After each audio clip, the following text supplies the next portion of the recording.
So nylon আর polyester একই প্রক্রিয়ায় তৈরি হয়, যা সেখানে যে সোর্সটা হয় চিপসটা ডিফারেন্ট থাকে, বাকি সব সেম, ঠিক আছে। সো পলিস্টার থেকে নাইলনটার স্ট্রেংথ অনেক বেশি থাকে এবং ইলাস্টিসিটি ভালো থাকে।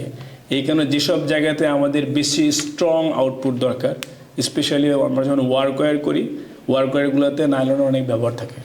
আবার অনেক সময় হয় নাইলনের যেহেতু একটু কস্ট বেশি, এই কারণে পুরো গার্মেন্টসটা আমরা হয়তো পলিস্টার দিয়ে তৈরি করি, যেই জায়গাটায় আমার একটা এডিশনাল স্ট্রেংথ দরকার।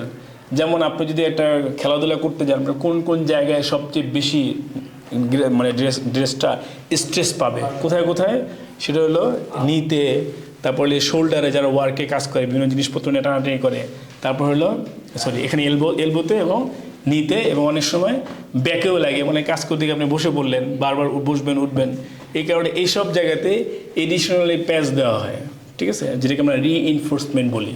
সো এই রিইনফোর্সমেন্ট দেওয়া হয় এবং ওই রিইনফোর্সমেন্টগুলো অবশ্যই নাইলন দিয়ে তৈরি হয়, এবং সেখানে ওভেনের কনস্ট্রাকশন অনুযায়ী আমরা সেখানে আবার অক্সফোর্ড ফেব্রিক ইউজ করি, that is very strong. Clear? আর কোনো কোশ্চেন আছে এই পয়েন্টে? দেখে নিবে।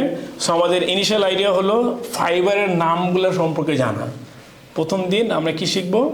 কিছু ফাইবারের নাম, ন্যাচারাল এবং সিনথেটিক, এবং সেটা কখন কোথায় কীভাবে ব্যবহার হবে সেটা ফার্দার আমরা আস্তে আস্তে দেখবো। জি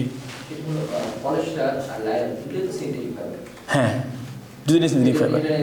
সিনথেটিক মানে হচ্ছে যেটি that is man made. Natural হলো যেটা নেচার থেকে আসে, যেটা আমরা তৈরি করতে পারি না।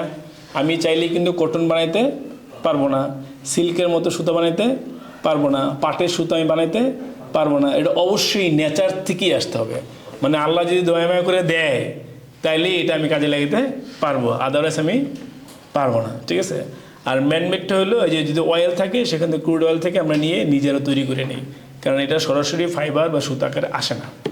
ক্লিয়ার?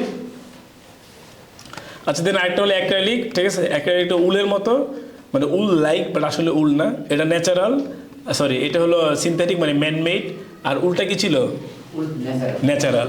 মানে অ্যাক্রাইলিকটা উলের মতো, মানে কাছাকাছি কিছু বেনিফিট দেয়, ঠিক আছে। উলটার বড় একটা বেনিফিট, যেটা আমরা আগের স্লাইডেই বললে ভালো হতো, সেটা হলে শরীরকে খুব দ্রুত গরম করে দেয়। কারণ হলো আল্লাহ ভেড়ার শরীরে এত বড় বড় পশম কেন দিছে? এক্স্যাক্টলি, যাতে করে ওরা ওই ধরনের সিচুয়েশনকে হ্যান্ডেল করতে পারে, এরকম শীতের মধ্যে সে টিকে থাকতে পারে। এই কারণে সে শুধু শুধু কিন্তু দেয় নাই, যেন গরুর শরীরে এত বড় বড় উলের মতো পশম দেয় নাই কেন? সো ওইটার একটা স্পেশাল ফাংশনালিটি আছে। ওই ফাংশনালিটি হলো শরীরকে খুব দ্রুত গরম করে। এই জন্য দেখবেন ম্যাক্সিমাম সোয়েটারই কিন্তু উল এবং অ্যাক্রাইলিক দিয়ে হয়। কি দিয়ে? উল এবং অ্যাক্রাইলিক। কারণ অ্যাক্রাইলিক হলো ম্যানমেড আর উলটা হলো ন্যাচারাল, অ্যান্ড উলের দামটা বেশি, উলের দাম বেশি। সো উলের সঙ্গে যদি আপনারা অ্যাক্রাইলিক মিক্সড করে নেন তাহলে কষ্ট একটু কম পড়বে। আবার অনেক সময় আমরা এটাও করে থাকি যে মনে করেন আমার একটা রিকোয়ারমেন্ট আসছো যেটা উল লাইক, বা বায়ার কী চাচ্ছে, একটু প্রাইস কম চাচ্ছে, তখন সেখানে আমরা উল এবং পলিস্টার মিক্স করে নেই, ঠিক আছে। এরকম কিছু কাজ আমার করার সুযোগ হয়েছে। আমি কিছু ব্লেজার বানিয়েছিলাম যেখানে এখানে 50% উল 50% পলিস্টার। সো উলের যে বেনিফিট সেটাও পাবেন, আর পলিস্টার ইউজ করার কারণে কস্টটা কমে আসবে। ক্লিয়ার? আচ্ছা, সেরকম বিভিন্ন সময় বিভিন্ন রকম ব্লেন্ড আপনাদের করার প্রয়োজন হবে, ঠিক আছে।